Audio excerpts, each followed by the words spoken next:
अरे, तो आपको दुनिया की सबसे बेकार कहानी सुननी है? चलिए, इस बार थोड़ा माहौल बदलते हैं और इसे थोड़ा मजेदार बनाते हैं। पेश है एक ऐसी कहानी जो इतनी बेकार है कि आपको हंसी आ जाएगी। उस दिन का सूरज भी जैसे आलस में निकला था। चिड़िया चहचहा नहीं रही थी, बल्कि ऐसा लग रहा था जैसे एक दूसरे को ताने मार रही हों। और हमारा हीरो चिंटू, वो बिस्तर पर ऐसे पड़ा था जैसे किसी ने गीला तौलिया सोफे पर फेंक दिया हो। चिंटू की जिंदगी का एक ही मकसद था, कुछ न करना। लेकिन आज उसने ठान लिया था कि वो दुनिया की सबसे बेकार कहानी लिखेगा। इतनी बेकार कि जो पढ़े वो अपना सिर उसने दीवार पर लैपटॉप मार ले। खोला। और लिखना शुरू किया। एक आम का पेड़ था, उस पर सेब लगे थे, लेकिन चिंटू को केला खाना था। लिखकर चिंटू खुद अपनी पीठ थपथपाने लगा।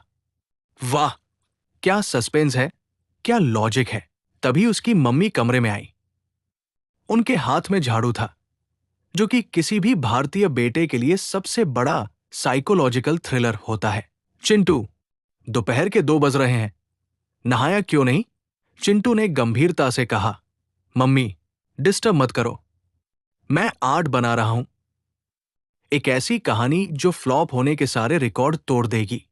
मम्मी ने झाड़ू हवा में लहराया और बोली, तेरी जिंदगी खुद एक फ्लॉप फिल्म है। पहले जाकर बाल्टी भर और नहा ले, वरना ये जो क्लाइमैक्स मेरे हाथ में है ना, बहुत जोर से पड़ेगा। चिंटू भागा। बाथरूम में जाकर उसने देखा कि साबुन का आखिरी टुकड़ा भी हार मान चुका था। उसने उस पतले से साबुन को दीवार पर चिपकाया और सोचने लगा, क्या ये भी मेरी कहानी का हिस्सा हो सकता है? दीवार पर चिपका हुआ लाचार साबुन। नहाकर बाहर आया तो देखा उसका छोटा भाई गोलू उसके लैपटॉप पर कुछ टाइप कर रहा था।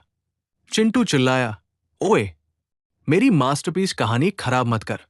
गोलू ने मासूमियत से कहा, भैया, आपकी कहानी इतनी बोरिंग थी कि मैंने उसमें थोड़ा मसाला डाल दिया। चिंटू ने स्क्रीन देखी। गोलू ने लिख दिया था। तभी उस आम के पेड़ से एक एलियन उतरा और उसने चिंटू से उसकी फटी हुई बनियान मांगी। चिंटू अपना सिर पकड़कर बैठ गया। बेकार बनानी थी भाई, पागलपन नहीं।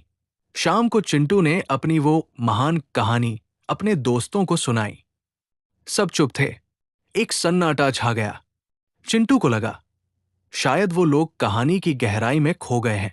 तभी उसका दोस्त बोला, भाई, तू कल से हमारे साथ मत बैठना। इतनी बेकार कहानी सुनने के बाद मुझे लग रहा है कि मुझे अपनी याददाश्त डिलीट करनी पड़ेगी।